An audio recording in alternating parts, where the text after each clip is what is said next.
Good morning. 7:57 a.m. Thursday, March 22nd, 2018, here in Sarasota, Florida. Recorded a couple of days ago, and what I intended / thought was going to come out in the recording ended up being something, not completely out of thin air, but sort of an energy, a pretty more amped up than perhaps I thought would come out, and all over the place, and not particularly specific about about anything, which is fine. I have learned, or continue to learn, I'm working to just let things flow as they flow. This time, however, I am going to work to try to, it's almost like a monthly, I don't want them to become status checks, but at the same time, I'm working to weave many different stories together. And everything is so intricately connected right now, and even on the surface, seemingly disparate parts of my life, parts of myself, are absolutely so closely related and interconnected right now. And it's actually something that's quite beautiful. I'm just still working to live it through its beauty, and not through sort of the more disjointed and right now, rather than it flowing all together, I'm living it pretty disparately. Like it's as if, I have to switch gears quite completely. I'm in, not even switching gears, I feel like I'm switching vehicles, complete vehicles. When I jump from, say, the farm world to Ironman world to local race world, and that's even subdivided into categories, or can be subdivided into, very distinct energy groupings. If I think of it that way, they're all related, they're all similar, but they're all distinct frequencies of energy. So, and I am an extremely sensitive in terms of the energies. I pick up on a great deal, and I'm, working still to sort of protect myself in a way that just doesn't exhaust me and doesn't, overcommit myself, and just quite frankly doesn't care for myself first, and making sure that I'm nurturing myself and loving myself and in balance within myself. Because then, no matter how many other things I have going, I'm going to be limited if I'm not caring for myself ultimately first in this very divine way. With that said, I have not yet made it public to this very small group of ladies that I opened myself up to formally last night, and invited a very specific group of 10 ladies. Essentially, I just knew I know I need this. I know I need this. And I've been putting it off and putting it off and putting it off, and I've been, afraid and gun shy of jumping back into any aspect of sharing, just because of how intense the reaction was, and more adverse than not the last time I sort of went for this and tried to let go and follow what's calling me. And through the character of Alyson, and letting the character of Alyson, letting her go, letting her be her complete self, and it's all still very new. And it was, arguably I was just reaching this point of really meeting and getting to know the woman version of myself versus the girl version of myself in this life when I met Brandon. And it's not blaming him in any way, shape, or form. It's just my life, because a lifetime partner with a mate is something that still feels like a very, very big desire. That became almost instantly my primary focus. And most people that have been in intimate relationships know that when you're part of a relationship, it's not to say that you're a different person, but you are making different choices. You are pursuing different things when you're part of a couple, as opposed to being single and not having to really take anybody's considerations into anybody else's desires or personalities or quirks or beings into consideration to the depths that you do when you're working to be part of a union, of a relationship. And in my history, in my close relationships, I've done all the work. I've not even given people a chance, and that goes to the foundation of growing up in a divorced home and being the oldest child and being the rock for my mom and just wanting everything to be, don't want anything, you just don't even give it a chance to collapse. You're just there to make it all better and do it all if you have to. Like, that's the foundation I'm working I've been working to break and shake up and change. And I'm no longer interested in doing all the work of all my relationships. I want to be in relationships with people that want to be in relationship with me. I believe that if both parties in any sort of relationship, work, personal, intimate, whatever, if both parties go a little bit more than 50%, in this sort of arbitrary way, meet me halfway. If we all go to go 60% of the way, then we've got a good overlap there of potentially, a 20% range of overlap where both people are sort of, I don't know how to explain it. It's just, I've always gone 90% of the way. When I was a teacher, I did so much work for the lessons that I put together with my kids. And again, these aren't regrets, and it's not necessarily judging the other side of the relationship in any way. It's just saying that I can't do that anymore. I have no interest in doing that anymore. I'm going to own my stuff fully, my side of the relationship, my feelings, and what I'm bringing, my energy in this most complete way.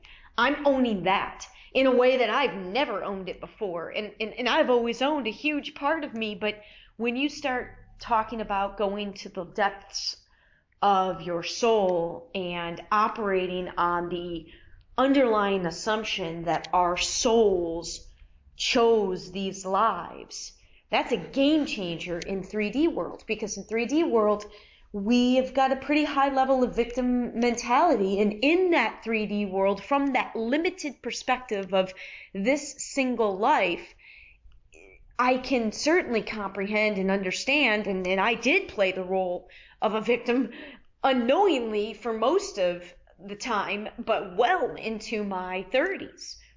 And I didn't really understand how I was really perpetuating a victim story for myself when I had the intention of doing the complete opposite. So it's been a really, really, interesting, to say the least, journey.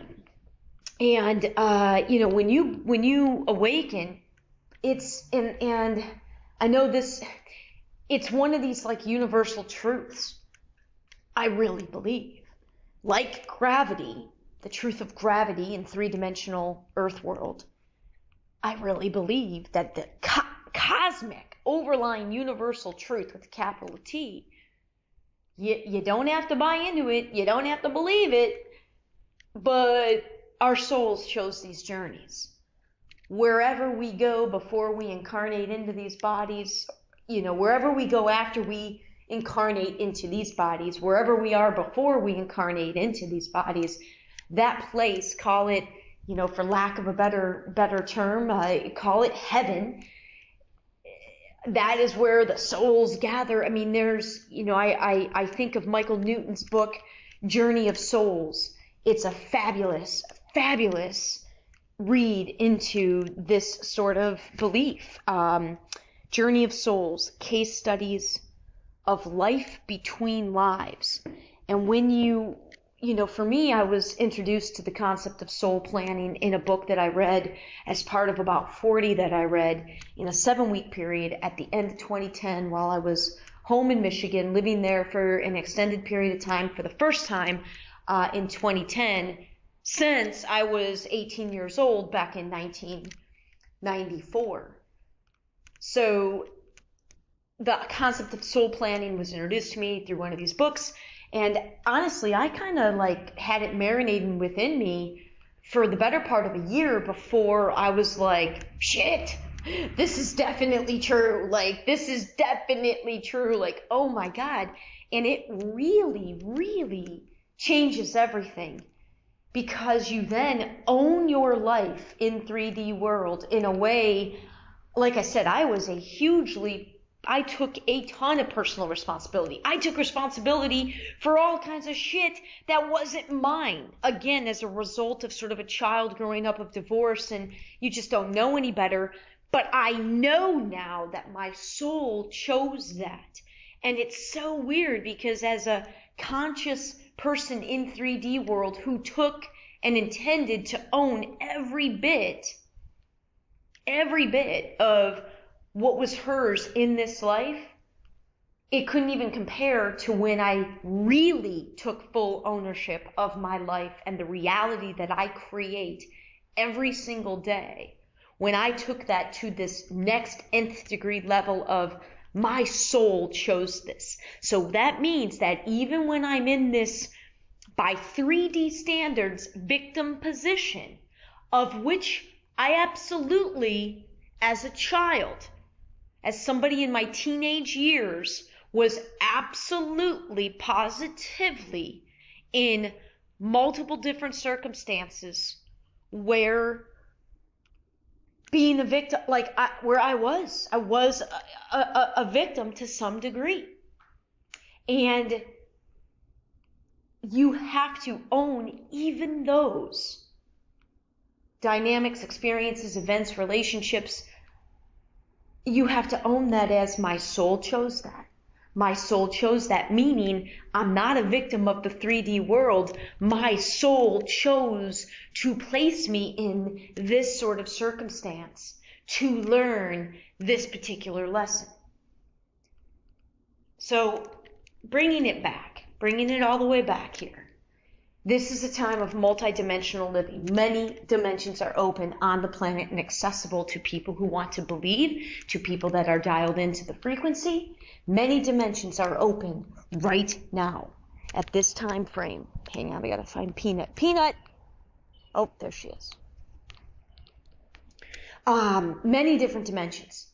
Time is not the linear, in reality, time only appears and needs to appear for our human minds to comprehend it in a linear time fashion to us as these 3D human beings. In reality, time is circular. Everything is only right, and there is only right now. It's only right now. There's only infinite perspectives and dimensions and interpretations of the right now moment. And now right now. And now right now. There's no past, there's no future, everything is right now. And that is pretty,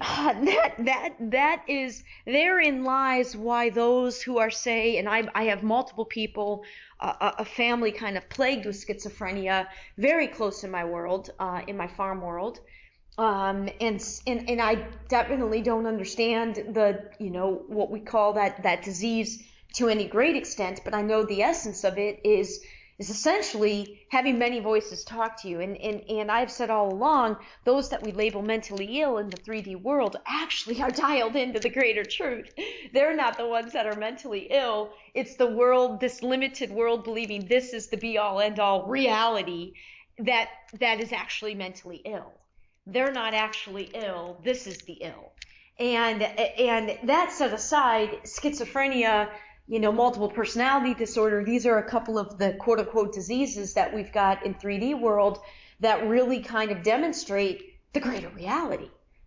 There are multiple voices going, like we are an expression of our oversoul, of our greater soul, and that absolutely can have and has had multiple expressions.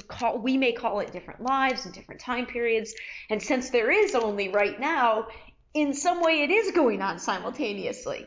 I mean, it is going on simultaneously. And, the focus of our consciousness for most of us is right now in human, earth, three-dimensional, this form. But for people whose, barriers of the veils of the veils of illusion are looser, the boundaries are looser, the delineations, the focus is not as honed in, they're going to be tapping into everything. And right now, the veils of illusion have been removed. That's why we see sort of the insanity across the globe. Well, if you pay attention to that. Quite honestly, I don't pay attention to any of it. And I really don't, I'm not dialed in to what is transpiring on the globe. I pretty much only know what is affecting my direct life in the day-to-day. I don't watch local media. I don't read the paper. I don't watch the news. I barely take in anything, not even sports. I haven't had a TV in 10 years. I'm not on Facebook very much at all. I don't surf the internet. I'm very limited with what I take in via even what I select to watch on Netflix or YouTube. Very, very limited. Because I've got my hands full with simply working to align myself completely with the beliefs that I now know I possess, and ones that I know I'm still struggling with that I don't want to possess, that weren't mine to begin with, that were imposed upon me by very, no ill intentions, but imposed upon me by society, by family, by schools, by institutions. It's a great deal of that never resonated as truth for me, and I never wanted to adopt it. Hence why I struggled to such a degree in my 20s and early 30s. So I've got my hands full with simply working to align every single bit of my life, every bit, every choice, in the smallest of things, align it to, I don't believe I need to compromise at all. In the short term, working towards it, you absolutely have to make short-term compromises, and because you can't change it all at once. You've got to focus, you've got to prioritize, you've got to be gentle with yourself, but at the same time, it's a full-time job, and has been my full-time job for over 5.5 years now, just working to align my life to my greatest combination of myself, my greatest being, to align my life in every way I can to love and not fear. And to then, as I continue to work and hone and strengthen that version of myself, then to take that version of myself and interact with that version of myself out in the world, where truly I have the intention and goal to never judge I don't care what anybody else is doing. I really don't. That's not my business. It's not my place to judge. And I trust and I understand the way that vibration and frequencies work. And the truth is that the higher I vibrate, the less that I draw in the negative shit. And when I experience the negative shit, and interestingly, I tend to draw it in this unique way where I don't have it in large number of people, relationships or experiences, but I choose the closest relationships.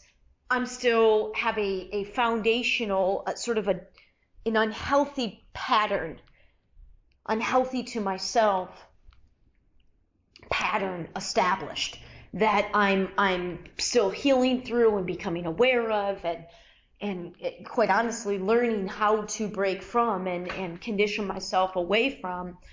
So I tend to draw in my absolute closest relationships tremendous drama and this negativity that comes in this sort of healing way. And that's a whole nother tangent. But you really do. What you give focus to is what you sort of create then in your immediate reality, and what you become in some sense, in no small sense, and then what you then attract in your immediate vicinity and in your day-to-day, life experiences and your reality.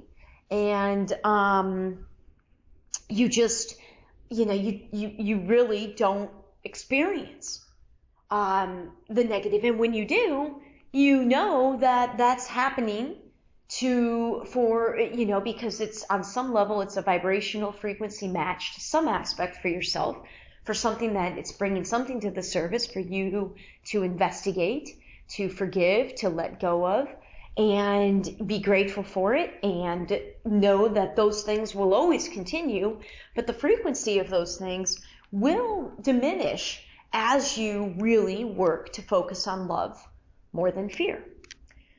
So this recording that I posted yesterday, I got up, it's active, it's ready, it's private on my YouTube channel, and it will be the first one that, I've been working towards this, following this intuition for, multiple years now. This feeling that the videos would then, I had to start big and learn discernment, posted everything, opened myself up to ridicule in so many ways, even though everything ever recorded was coming really from such a pure place and an innocent place. But I definitely know why and how people viewed me as crazy. And I didn't know any better. I had to learn. I didn't know any better. So I was wide open. And when I first, kind of tried to follow this calling of sharing in a more constructive way, because I've always been a sharer. I've always been a teacher. I've always been a coach. I've always been somebody that has been told inspires people and revs people up and makes people feel good. I was a literal coach on the basketball court for years. I was a literal teacher in the classroom for years, and I'm working to now take those skill sets and those gifts and honing them into the world of spirit, to these transitional times as a bridge, if you will, from 3D world for those that are open to it, for those that are curious about it, for those that are being called by it, for those that believe in it, in something beyond this 3D world. And that's what I'm ultimately working to do, is to grow into this role that I not only feel called to play, but that I very much I enjoy being in that role. I also enjoy playing other roles, but this is something that I is a big part of me, and was a big part of times in my life when I was, my ripple effect of energy was further. And when I was younger and less in my head and less concerned about, the years of life and the sort of things that happen as life wears on you, marriage, divorce, and adulthood, and, lack of all the things that start to wear on you through your 20s and into your 30s. If you don't get married, and if you don't have a family, and you don't have a set career, and you don't have a big bank account, and those things aren't a part of your reality, they're not a part of what you're being called to create, it's been challenging to find fulfillment and peace and happiness for me for the most part of my life until 2010, until late 2010. But between 2010 and now, this massive rewiring of my brain and reestablishing, remembering just who I am on this much greater scale, well beyond the character of Alyson, knowing that I'm a soul, I'm a spark of God. We all are sparks of the cosmos, of God, of light, of source, of the universe, whatever you want to call it. We are all sparks of it. We are all unique expressions of it, but we are bound by it. That is us. That is inside us. Jesus said, "Be me, don't follow me." It's not following him, it's be him. We have all of that Christ consciousness within us. And that awakening, that remembering to this point of, I call it the point of no return, happened in November 18th, 2010, where everything changed. Now I was definitely living with a unprecedented peace and happiness and meaning and purpose. I couldn't really explain it or point to it or prove it, but I knew it. I knew it like I had never known anything, and the work has been real, but the reward of the work has been beyond words. On the same time, when things go into the ebb mode, and when the darkness comes, it seems like it's almost been darkest during these times than the dark of my, past, because it's, that you always have the choice to choose the light. You always can be choosing differently. And once you kind of accept and know that light is truth, that love is truth, that it's hard as an overachieving type A sort of perfectionist personality to not beat yourself up a little bit and feel really badly about yourself when, for whatever reason, you're choosing dark. And that's the healing. That's the healing. That's the work. And so I've been in this interesting place where ever since meeting Brandon, I've designated more than I think I even really know, because even though I was married before, that was just pure insanity, really, because I had no fucking clue who I was. Even I had no business attempting to make a commitment of my life to somebody else when I had no idea who I was as myself was committing. Like, I didn't even know what I was committing. It was just ridiculous. So married before, but really this is the first time I've had a real relationship. Been in love one other time, but I was a kid, literally teenager, fell in love with an older married man, never got physical, but it was deeply, deeply, deeply emotional.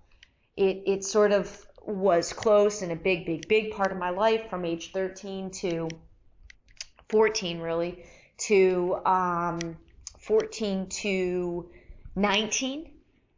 And, those are some pretty foundational. A lot of people experience their first loves during those years, but not so much in the way that I did. Set a very kind of dangerous foundation for me in terms of setting me up to be drawn to older, emotionally unavailable men. And that in and of itself is a whole nother story. So this relationship with Brandon was really the first relationship I've ever had. And I wanted it badly. And I was just coming into this woman version of myself. And arguably he was in a similar frequency. Not quite in the same spot, but also kind of not really, like, we weren't really man and woman yet. We were kind of still girl and boy. Both of us had been married, both of us were divorced, both of us don't have kids, both of us are not wrapped up in the world of career and money and material things, so we're not bogged down by those things. But our emotional immaturity, due in no small part to the homes and the energy within the homes that we were brought up in, and our relationships with one or both of our parents, we had some emotional growing up to do. And so all of a lot of my energy then went to him and us. And in a beautiful way, everything that happened and has and continues to happen with him is, I have learned the lesson of, I put the mirror up every time. I can't control him. I don't want to control him. His issues are his issues. But I know that I wouldn't be experiencing and choosing to experience all these things with him unless I too didn't have the same things going on within me particular to my story and my issues. So it's been a tremendous, tremendous, tremendous effort. Unbelievable growth has taken place. It's come at a very high cost. And quite honestly, it's really really close here now, the cost benefit analysis. The benefit has now reached this point, and arguably has been there for a couple of years now, where the benefits that I'm gaining, I'm pretty sure the costs are outweighing them, but I'm in sort of an addictive personality. My greatest addictions in my past have been, I've had horrible, horrible, horrible issues with food and body image. addicted very much to food and sugar and eating in certain ways. Not so much now, but in the better part of my 20s and 30s, I was addicted to exercise in a very unhealthy way for all of my 20s and into my 30s. And then I've been addicted to drama and addicted sort of to, again, this relationship pattern in my closest, most intimate relationships. And I know where it's rooted, but it's so deeply rooted that it's like peeling back the layers of the onion, like in terms of every time I think I'm sort of through it and I can recognize it, it's unbelievable how insidious it kind of is. And so I'm sort of addicted to, and right now I'm addicted to Brandon.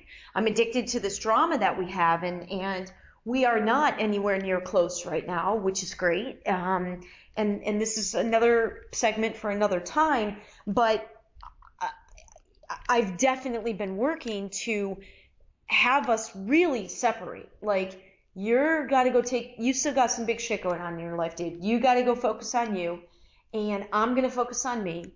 And, we've kind of got, and I'm so grateful for this, because if we didn't have this particular piece of the puzzle, I'm not sure if it would be as clean as it is in this regard. But he's got a pretty significant drinking problem. He knows it's something he wants to stop, and I think I finally, after 4.5 years, have him at least mentally understanding what this does to me, and so I just need to honor the words that I say, which have been, I need not see you at all, save maybe a wave at the Y, until you make it 30 days without a drink. I need, then, even beyond that, we need not spend hardly any time together, none until you make it a month, and very little thereafter until you make it a year clean and sober. And we certainly don't need to be spending the night together. And even though when we spend the night together here and there now, it's sexual is not there, like for me at all. I've got so many walls up, which then slowly kills my soul, because much like my history, my pattern is, it's that I've not had that deep emotional connection, that emotional support, that unconditional love. I've not shared that with somebody. I've shared that with one person in my life, that older married man, and it was in a way and in a dynamic that in its own way wasn't healthy and or quote unquote right, all these years ago. But that's the closest relationship where I ever had somebody mirror back to me the greatest version of me. And it brought out just immense, it was so inspiring and so powerful and so magical. And it really saved my life at a time where, back in high school, where life was very, very, very dark in my home. And I had many dark thoughts about taking my life. And had it not been for this relationship and this reflection from this man, I don't know that I'd be in this. I don't know if I'd still be here. And that's cool. That's all right. I am. So when I spend the night with somebody that I'm not in love with him right now, whatever that phrase means, but I am connected to this man. I am, but now I've got all these walls up and protections, and we haven't connected emotionally. And every time I work to try to connect with him emotionally, he doesn't even allow me to express myself. And I know that in the past I've done so with a lot of frustration and sometimes anger and emotion, lots of tears with this man over the years. And I've worked so hard to keep those emotions in control. And even, this last time, even that fell on deaf ears. It doesn't even fall on deaf ears. I mean, he doesn't hear it at all. He really runs. He leaves. And there's something very damaging and to my soul, very, very hurtful to my soul, that I keep allowing myself to be this close to this person. And so, it's and what I realize is I need help. I need help to break away. And the healthiest, most farther reach, like the help that I can get is why and how it resulted in me writing to these women. I need an audience, small audience, for these things. And as I work through the creative aspect of all of this work that is so far beyond going to be these creative pieces of a painting or a book or a story. I mean, the intention beyond this work is this has been 5 years. This has been 5 years of weaving together and trying to be this channel of this light through the character of Alyson.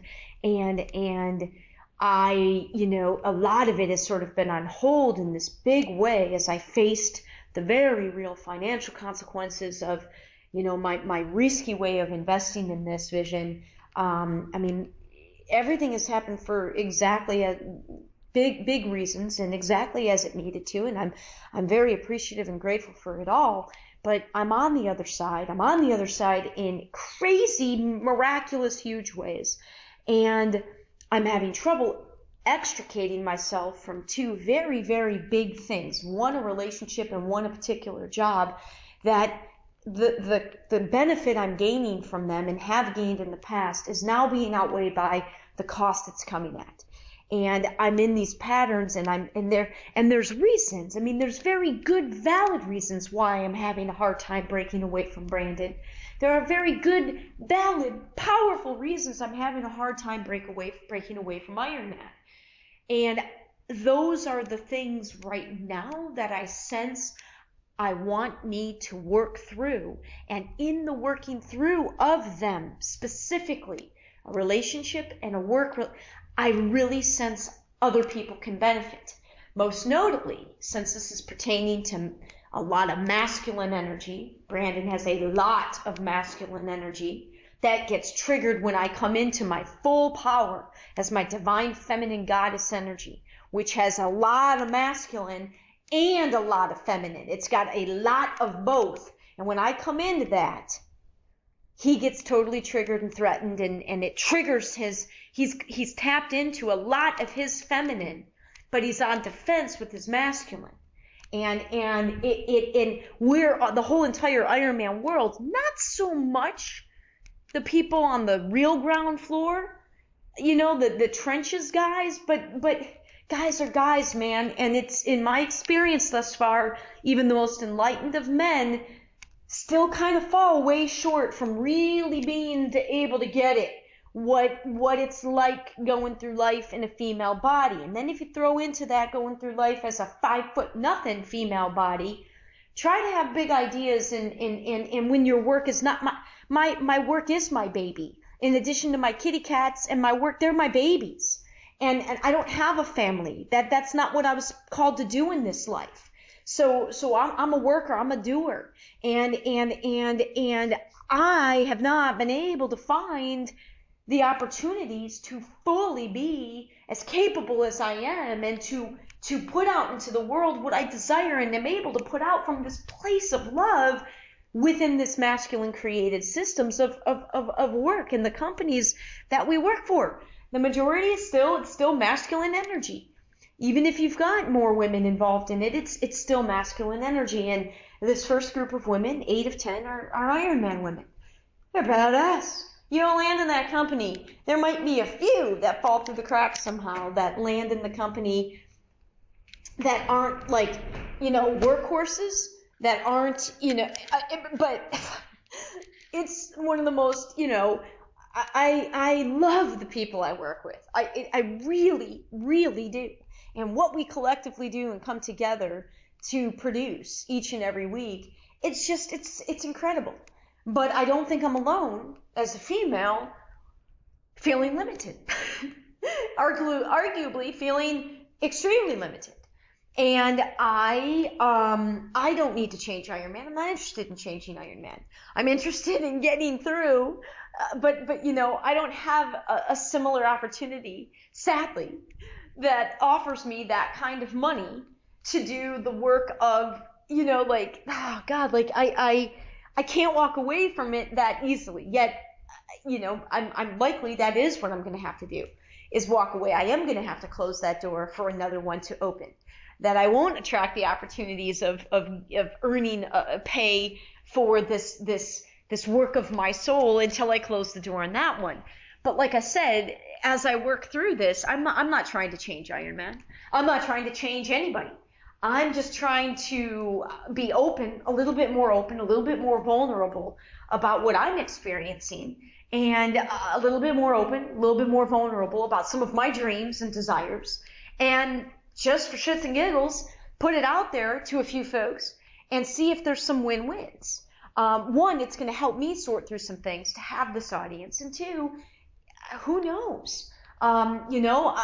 Because a lot of times, we don't feel like we can speak up. Even within people in this first group of 10, none of them have known me for, I think the one I've known the longest on that list, I think I've only known for like 4 years. So these are not people that I know super, super well. So it's a little bit safer. It's a little bit safer. Hopefully the crazy that comes out of me and some of the wild things that I may share, either in old stuff or new stuff or whatever, I don't anticipate that it'll be too super triggering. Perhaps if I get into Iron Man stuff and speak generally about my experience, that might trigger a few people that do work for Iron Man. Still like that, because a lot of times, whether we want to or like it or not, we begin to identify with the companies that we work for. I found this really at Microsoft. It was crazy. I mean, you criticize anything about Microsoft, or you, God forbid, talk positively about Apple things, and it was like this. It was crazy. People took it offensively. Like you were talking about them, and I'm like, I'm not talking about you at all. I'm talking about the collective energy that I've felt and experienced and observed here as somebody who's not necessarily drinking all the Kool-Aid, And so when I speak in any adverse way or criticizing way of Iron Man, I kind of would love it to be received as sort of like athletes when you evaluate yourself, like your strengths and your weaknesses. Let's talk about what we do well, but let's be real about the shit that we're not doing well. Let's be real. And a lot of times I think it's somebody that is outside of it a bit that can have a little bit more of an objective opinion. So I might trigger, ruffle a few feathers unintentionally. It's never intentional if I cross into any of that. But again, that's not my intention. I'm just trying to get comfortable again in my full voice. Being with Brandon, and I'm not blaming him. I ultimately own this. I've chosen to allow myself to become small again. I've become small, and I've been small and made myself small in ways that have truly killed my soul for the vast majority of this life. And it was only 2010 to 2013 when I was learning, when I was having the courage and just finding that voice again, and not being afraid, and trusting the immense love that I know has guided me my whole life. But this world of mind, sort of put mind in the driver's seat, and I have an extremely powerful mind as well. And the mind, what's logical and practical has trumped the heart. And that never made sense to me. And when I had my awakening, it more or less, it was like my heart was given permission to get back into the driver's seat. So now my mind was there to serve my heart. And that's still a work for me. And then after now being in such a relationship where he's got a lot of heart, but he's got a lot of mind and practical and worry and fear. And so now, whereas my heart was strongly in the driver's seat for multiple years, and I was really getting strong in that, I kind of reverted backwards when I got into this relationship. And, I found my power again through a lot of pain with him and through a lot of healing that clearly needed to happen. But now I'm trying to get my grounding again, and it's very different this time. This time I'm sort of re-entering my own world, and it's just different. It's different. My tendency is to over-explain. And I'm hoping that I get through that very quickly and just get back to the pure sort of the pureness of the heart energy that wants to come out through the strengths of Alyson, the character. And I still didn't talk in this recording of, you know, what I kind of wanted to give an update of what was recorded on 2/28, because it truly has been a ridiculous month that I've not been in flow. It's been very, very, very, very challenging, very, very, very anxious. And here I am now.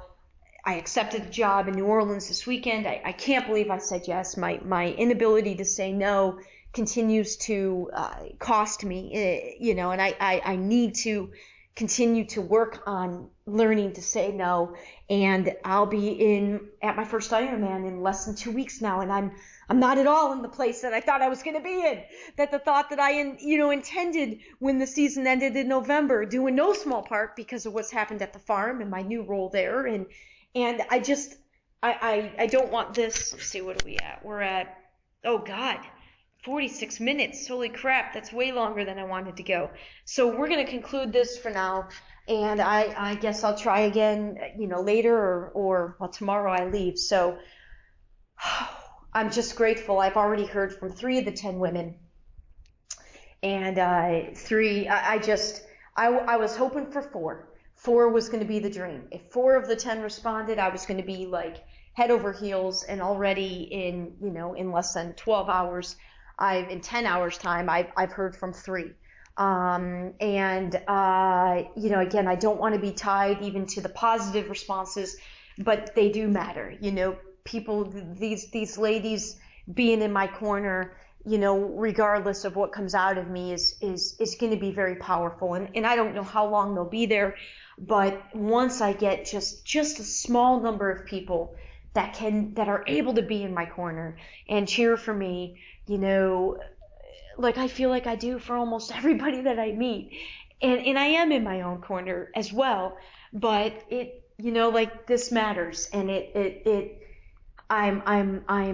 I'm just trying to process a little bit of that, because it's also a little nerve-wracking, because I am going to expose myself in ways, and already have, with the email sent last night to these women, in ways they, you know, again, they don't know me very well. None of them know me very well. So it's safe to some degree, but it's also very, you know, I don't want to say risky is not the right word. It's just, it's you know, I feel like, I don't know. It is what it is. It is what it is. It's going to be magical. It's going to be wonderful. And I'm just, I'm amped up about having to get out of town, and I'm trying to figure out what I need and want to do today. Most of the day is going to be spent at the farm, which isn't entirely exciting to me, but needs to happen. So, all right. Thank you for listening. Thank you for everything. Have a great day.